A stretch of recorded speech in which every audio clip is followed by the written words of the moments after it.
Insecurities? I'm very secure in myself. I don't believe I have any insecurities. 82% of the population battles with self-esteem issues. Follow me as I take a deeper look. My insecurity will be my teeth. The simple fact I have a gap in between my teeth. My biggest insecurity probably my head shape. That's why I grew my hair. So I was kind of told I was skinny and almost exposed that I was as skinny as I actually am. That kind of hurt my feelings. I used to feel like I wasn't pretty enough or good enough. I would always feel overlooked. My insecurities is never feeling like I'm good enough to anybody. The definition of being insecure is someone who lacks self-confidence or uncertain about his or her capabilities. Today I'm on USC campus. I'm going to grab a couple of students and get their perspective on self-esteem. Where you finally realize who you really are and you're really comfortable with that, you know? And being comfortable in your own skin with what you like. And like, first off, you gotta find out what you like. What do you like? What do you like to do? All the different type of stuff. And then not care about what anybody else thinks about what you do or who you are, you know? Self-esteem is like how confident you are and how you feel about yourself, I guess, compared to other people. When was the time that you experienced low self-esteem? This may not be the most appropriate one, but I used to be fairly insecure about my weight, especially I've now since lost 20 pounds, but mid 2 years ago, I was almost at 200 pounds and I was just very, very heavy. I like to call it my moon face days. And I was really insecure about my body, and I wasn't like losing weight quickly, and of course I wanted to lose weight. But I made myself start walking around like just in my bra and my underwear, and I got to see, like, for the first couple of days it was really weird and I hated it, and I was like, I hate everything about my body, like this is so gross. But honestly, the more you do it, you start to like really think about what your body is doing for you. Sociological point of view, my definition of self-esteem is one where you're socialized from a young age to, I guess, conform to these norms that society wants you to conform to. So if you're not skinny in America, you're seen as ugly or undesirable. If you're not intelligent, especially if you don't have enough higher education in like, I guess like in the white community, to be honest with you, you're kind of thought of as lesser, just because you've been raised from such a young age to conform to these educational, I guess, norms. Can you give some example of the norms? Yeah. Norms are what we, in society, we value. So for example, a norm as it goes along with self-esteem would be being skinny, wearing makeup, just always looking your best, or having a higher level degree. Does have someone in your personal life help increase your self-esteem? Yeah, I kind of have like two different sets of self-esteem. I have my like body confidence and then like my like personal confidence, if that makes sense.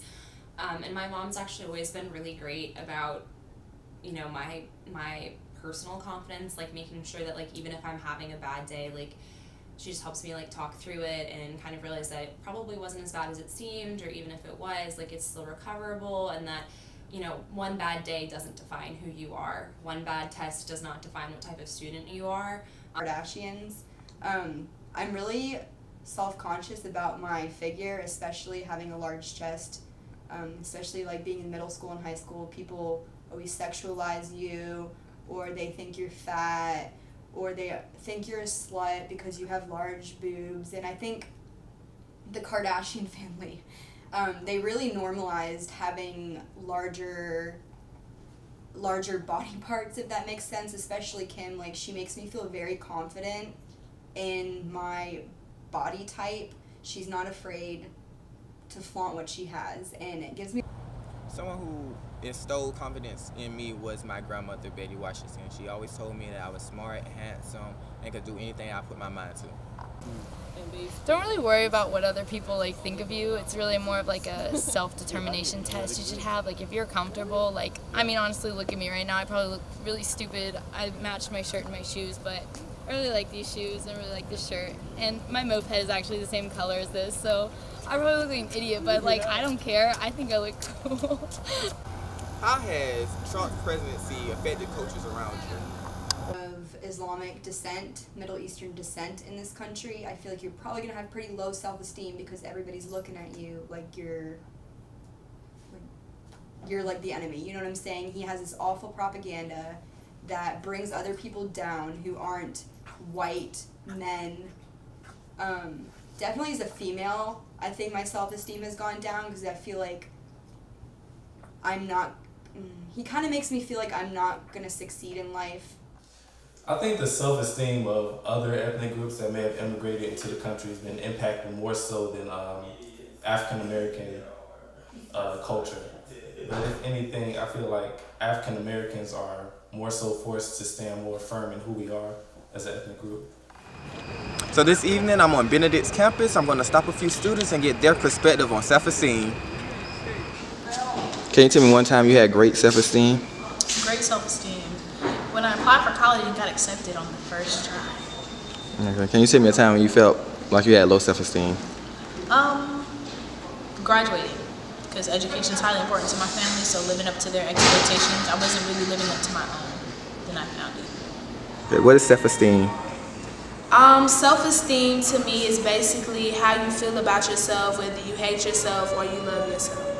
Okay, can you give me a time when you had low self-esteem? I would pretty much say almost all of my teenage years and middle school and elementary. I had this thing where I felt I was constantly judged by people, and I also was a victim of bullying, so I didn't feel pretty, and I also felt like I didn't fit in with everyone else. High self-esteem, when I had got my confidence. When I have high self-esteem, most definitely when I was a high school student, I had my confidence and all that type of stuff. The ladies' man, or I got all the girls, I don't see it, but they say it. I just go by what they say. Extremely like about myself, it's just the fact is I could come up with concepts and ideas, and most of the time, even though it doesn't go the way I want to, I could find a way to maneuver around that and make it my own style and fashion and shine. You found your passion? Yes. What is it? My passion is to help people to improve people's lives and to see effective change in people's lives from the work that I do. So, would you think having high self-esteem would help you do that in the near future? Most definitely, you got to be secure in yourself in order to help other people. You can't be insecure about yourself.